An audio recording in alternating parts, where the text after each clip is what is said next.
पाकिस्तान के युद्ध जीतने वाले फेक नैरेटिव पर आज एयर चीफ मार्शल ने नई स्ट्राइक कर दी है।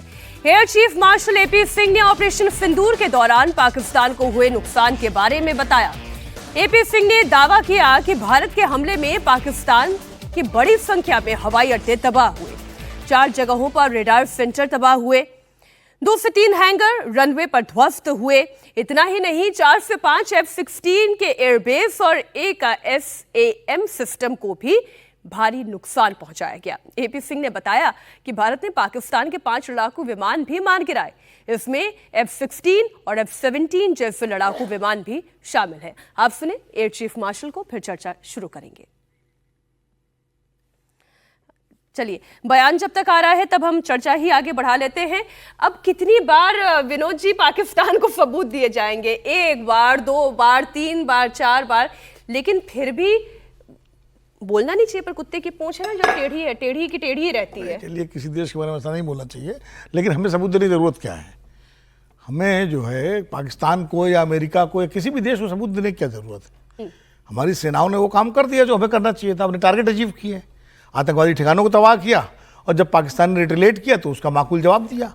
और जैसा कि एयर चीफ मार्शल साहब कह रहे हैं, एपी सिंह साहब, तो जाहिर है उसको उस पर किसी तरह का संदेह करने कोई कारण नहीं है। वो जिम्मेदारी से बोल रहे हैं, देश के वायुसेना के प्रमुख हैं, और मुझे लगता है ये काफ़ी है।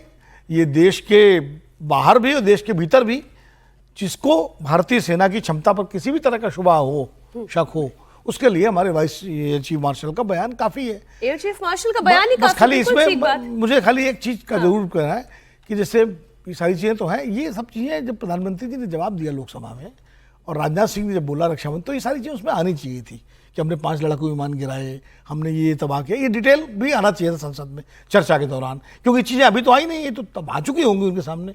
अब ये क्यों तब सरकार ने स्पष्ट नहीं किया, ये तो एक जरूर है। लेकिन हमें वाइस एपी सिंह साहब की बात पर पूरा भरोसा है और हमें अपनी सेनाओं पर गर्व है कि उन्होंने इस काम को अंजाम दिया। जी, आप कुछ ऐड करना मतलब मैं ये कह रहा था कि जो सबूत मांगते हैं उनके लिए सबूत देना भी जरूरी है ना। अगर नहीं देंगे तो फिर बाद में सबूत मांगने वाले कहते हैं कि भैया हमें सबूत दीजिए।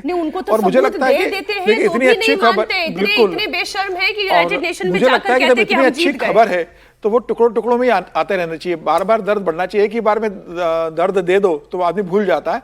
तो धीरे धीरे बताते रहना चाहिए कि किस हाँ, तो बार बार टुकड़ों में बताते रहना चाहिए। खुशी की बात होगी तो लंबे समय तक खुशी का एहसास बना रहना चाहिए। अब एक ही बार में लोकसभा में सब बोल देते तो उसके बाद बात खत्म होती। अब जैसे कैसे आज हमको आनंद आ रहा है जब उन्होंने बताया एयर चीफ मार्शल ने, तो मन और छाती चौड़ी हो रही है।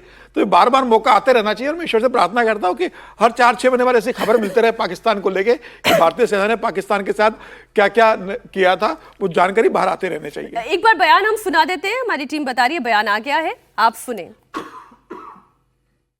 On ground, because of this strikes, there have been radars at least 4 places, command and control centers at 2 places, runway of course damaged at 2 places, then 3 of their hangars in 3 different stations have been damaged, and in that hangar as well as on tarmac we have signs of one C-130 class of aircraft, one AEW&C class of aircraft, and at least 4 to 5 fighter aircraft, most likely F-16 because that base happened to be F-16.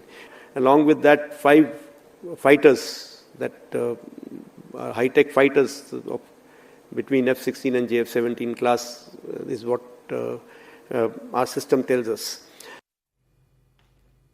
तो जो बात air chief marshal कह रहे हैं, वाकई में हर्षवर्धन जी, वो नासूर बन जाना चाहिए ये पाकिस्तान के लिए।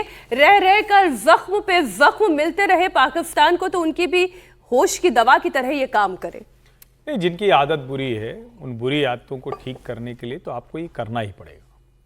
और ऑपरेशन सिंदूर कोई ऐसी छोटी घटना नहीं थी कि वो घटना हुई और भूल जाएगी। उस घटना ने दुनिया के जो डिफेंस स्ट्रेटजिस्ट हैं उनका पूरा नज़रिया बदल दिया है। उस घटना ने अमेरिका के सोचने का तरीका बदल दिया।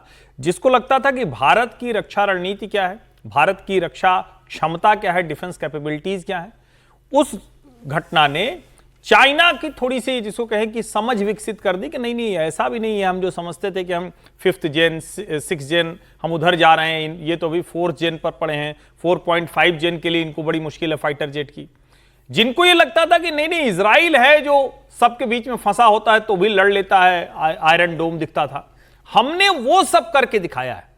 और उसमें जब हमने हमला किया, उनके एयरबेसेज उड़ा दिए, आतंकवादियों के जनाजे ऐसे निकले कि कंधे कम पड़ गए, वहां 100 से ज्यादा आतंकवादी मार दिए हमने उनका पूरा का पूरा जो रक्षा तंत्र था वो तबाह कर दिया। हमने ये स्थिति कर दी कि अमेरिका को लगा कि अब उसकी प्रतिष्ठा दांव पर है, उसके हथियार पूरी तरह से खत्म हो रहे थे। अमेरिका, चीन और तुर्की, इन 3 देशों के हथियारों और सुरक्षा उपकरणों से सज्जित पाकिस्तान का यह हमने हाल किया है। इसलिए बार बार यह दर्द पता लगना चाहिए, टीस उठती रहनी चाहिए। इसका एक ही तरीका है, सुधर जाओ, आतंकवादी बनाना, आतंकवादी भेजना, आतंकवादी घटनाएं करना बंद कर दो, इसकी याद भी थोड़ी धुंधली पड़ जाएगी।